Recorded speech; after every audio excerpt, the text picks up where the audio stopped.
اللهم صل على محمد وعلى آل محمد كما صليت على إبراهيم وعلى آل إبراهيم إنك حميد مجيد اللهم بارك على محمد وعلى آل محمد كما باركت على إبراهيم وعلى آل إبراهيم إنك حميد مجيد۔ اللہ تعالیٰ کے فضل و کرم سے رمضان المبارک کا مہینہ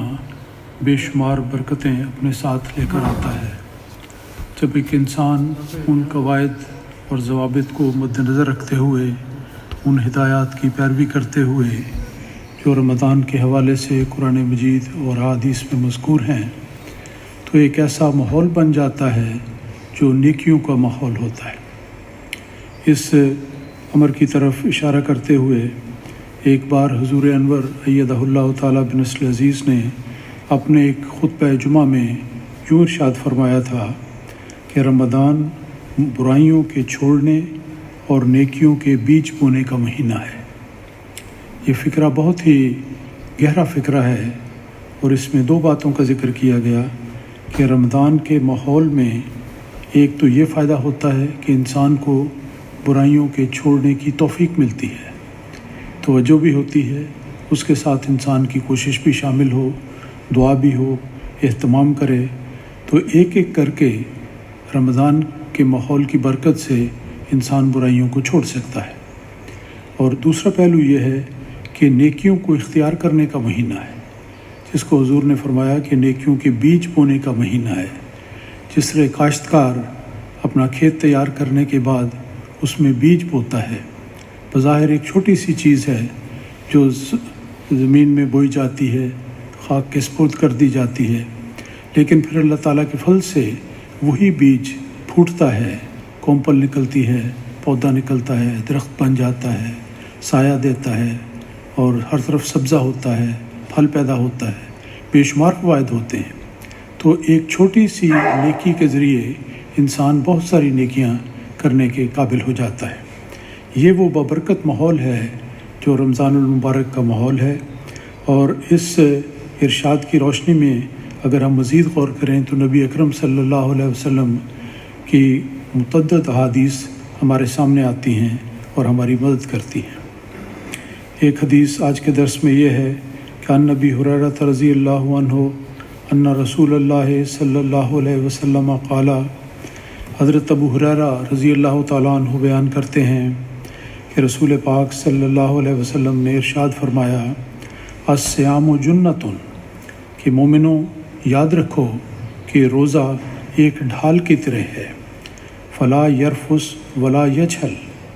جب رمضان کا دن ہو، انسان نے روزہ رکھا ہو تو وہ کوئی بے حیائی کی بات نہ کرے، حق سے ہٹی ہوئی بات نہ کرے، ولا یجہل، اور نہ ہی کسی جہالت کا ارتکاب کرے،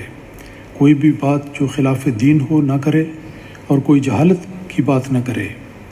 وَإِنِ امْرُؤٌ قَاتَلَهُ أَوْ شَاتَمَهُ فَلْيَقُلْ إِنِّي صَائِمٌ مرتين۔ اور اس کی مثال رسول پاک صلی اللہ علیہ وسلم نے یہ دی ہے کہ بعض اوقات ہوتا ہے کہ انسان کو ایسی چیز کا سامنا کرنا پڑتا ہے جو اس کو برائی کی طرف انگیخت کرتی ہے، خود انسان نہ بھی کرے لیکن جواباً بعض اوقات ایسی کارروائی ہو جاتی ہے، اور یہ کمزوری کی بات ہے۔ تو آپ نے اس کی مثال دی کہ نمرا قاتلہ ہو، کہ اگر روزے دار سے کوئی دوسرا شخص لڑائی کرنا چاہے، اور شاتمہ ہو، یا اس کو گالی دے جس سے اس کے جذبات کو ٹھیس پہنچے اور وہ اس طرف مائل ہو کہ وہ بھی جواباً تلخ کلامی کرے یا گالی دے، فلیقل، تو اس صورت میں روزے کی ڈھال اس کے سامنے آ جاتی ہے، روزے کے قواعد و ضوابط اس کے سامنے آ جاتے ہیں، اور اس کو کرنا کیا چاہیے؟ فلیقل،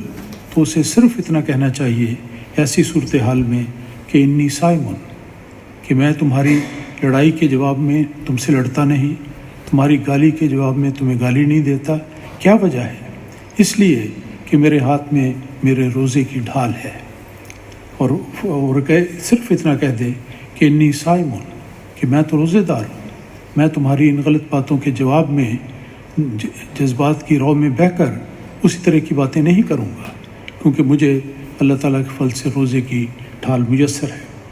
اور آپ نے یہ بھی فرمایا کہ مرتین ہے کہ یہ بات وہ 2 دفعہ کہے تاکہ پوری طرح اس کا عزم بھی پختہ ہو جائے کہ واقعی میں نے ایسا نہیں کرنا، جس غلط بات کی طرف اسے اکسایا جاتا ہے میں نے وہ بات نہیں کرنی۔ اور دوسرے شخص کو بھی یہ پیغام دے دیا جائے کہ تم 1 دفعہ کرو یا 2 دفعہ کرو، میں ہر صورت میں اپنے اس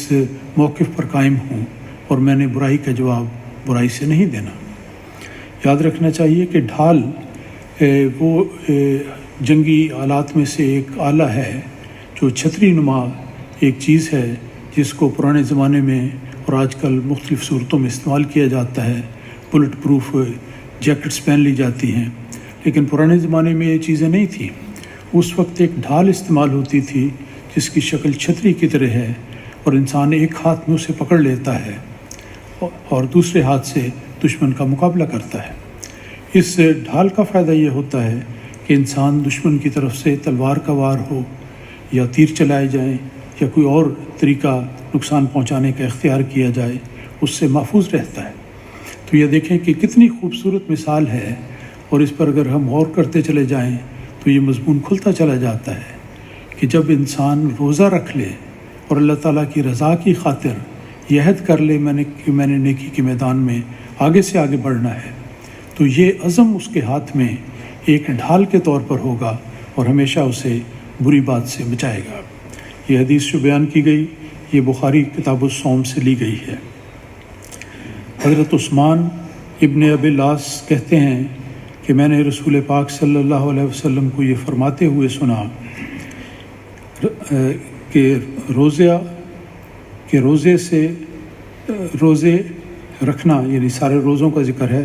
روزے آگ سے بچانے کے لیے ڈھال ہیں۔ آگ سے بچانے سے مراد یہ ہے کہ اگر انسان غلطی کرے، گناہ کرے اور بڑھتا چلا جائے اور پھر گناہوں کی معافی بھی طلب نہ کرے تو اس کا نتیجہ جہنم میں جانا ہوگا اور جہنم کی آگ کا اسے واسطہ پڑے گا۔ تو فرمایا کہ روزے آگ سے بچانے کے لیے ایک مومن کے ہاتھ میں ڈھال کے طور پر ہیں، اور جس طرح ڈھال کا ابھی میں نے ذکر کیا کہ جنگ کے میدان میں انسان اس ڈھال کے پیچھے آ جاتا ہے، تو پیچھے آنے کی وجہ سے اور جب تک وہ ڈھال کے پیچھے رہے گا دشمن کی طرف سے تیر اندازی ہو یا کوئی اور حملہ ہو تو اس سے وہ محفوظ رہے گا۔ تو اس مثال کو سامنے رکھتے ہوئے ایک روزے دار کو اپنا دن اور رات بسر کرنے چاہیے۔ حضرت ابو عبیدہ بن الجراح رضی اللہ تعالیٰ عنہ کی ایک روایت ہے کہ جس میں مزید وضاحت ملتی ہے۔ آپ فرماتے ہیں رسول پاک صلی اللہ علیہ وسلم کے حوالے سے کہ روزہ اس وقت تک ڈھال کا کام دیتا ہے جب تک روزے دار خود اس ڈھال کو گزند نہ پہنچائے اور اس میں کوئی ٹوٹ پھوٹ اور رخنا نہ ڈالے۔ ان الفاظ پر ہم دوبارہ غور کریں تو پتہ لگتا ہے کہ ڈھال اپنی جگہ پر ہے، ایک حفاظتی آلہ ہے جو اللہ تعالیٰ نے روزے دار کو روزے کی صورت میں عطا کیا ہے، لیکن یہ روزہ اس وقت تک ڈھال کا کام دیتا ہے، بچاؤ کا ذریعہ بنتا ہے جب تک روزے دار خود اس ڈھال کو گزند نہ پہنچائے۔ اگر اپنے بچاؤ کے ہتھیار کو انسان توڑ دے یا ناقص بنا دے تو اس کا فائدہ اسے نہیں مل سکتا۔ انسان کے ہاتھ میں 1000 ہتھیار ہوں، 1000 چیزیں ہوں، لیکن اگر خود ہی ان کو ناقص بنا دے، ان کا غلط استعمال کرے تو وہ فائدہ مند نہیں ہوتا۔ اسی طرح فرمایا کہ ڈھال کو گزند نہ پہنچائے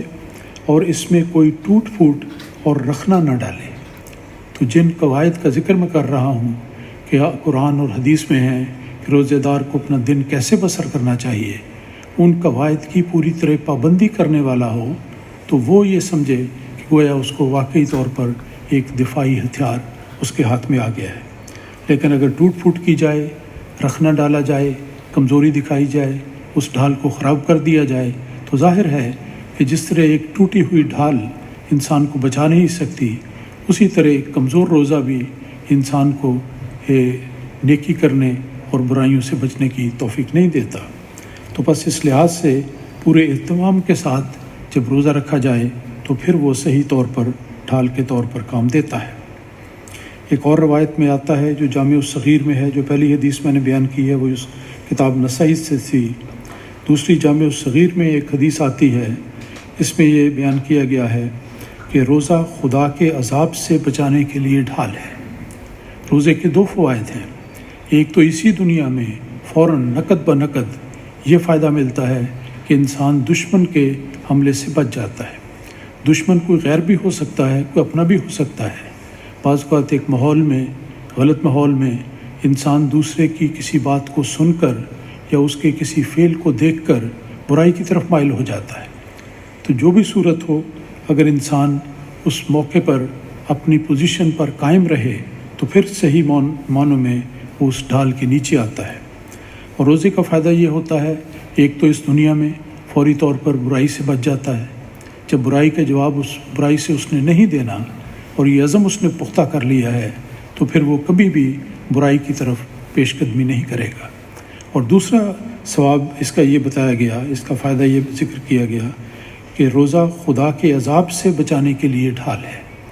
اس دنیا میں بھی اگر انسان گناہ کا ارتکاب کرے تو اس کی سزا ملتی ہے، اور بالآخر آخرت میں بھی سزا ملتی ہے۔ تو ان دونوں سزاؤں سے جو اللہ تعالیٰ کی غضب کی سزائیں ہیں ان سے انسان بچ جاتا ہے، اور یہ ڈھال انسان کے کام آتی ہے۔ تو گویا دنیا میں برائیوں سے اور دوسرے برے لوگوں کی انگیخت سے بچاؤ کا ذریعہ بھی یہی روزہ ہے، اور آخرت میں خدا تعالیٰ کے عذاب سے بچنے کا بھی یہی ذریعہ ہے۔ بس روزہ ایک مومن کے ہاتھ میں یہ بات سمجھ لینی چاہیے کہ اللہ تعالیٰ نے ایک حفاظتی ہتھیار کے طور پر یہ نعمت اسے عطا کی ہے،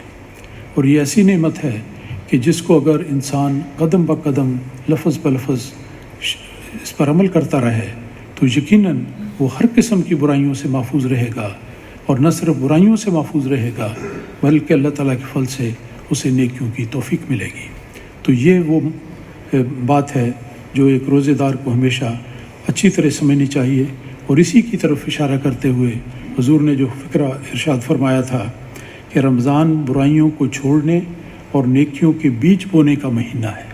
یہ بہت ہی پرمعرف فکرہ ہے، اور اس میں ڈھال کا مضمون بیان کیا گیا ہے۔ یہ مضمون ہمیں ہمیشہ یاد رکھنا چاہیے اور اس کے مطابق عمل کرنے کی توفیق پانی چاہیے۔ اللہ تعالیٰ ہماری مدد فرمائے۔ آمین۔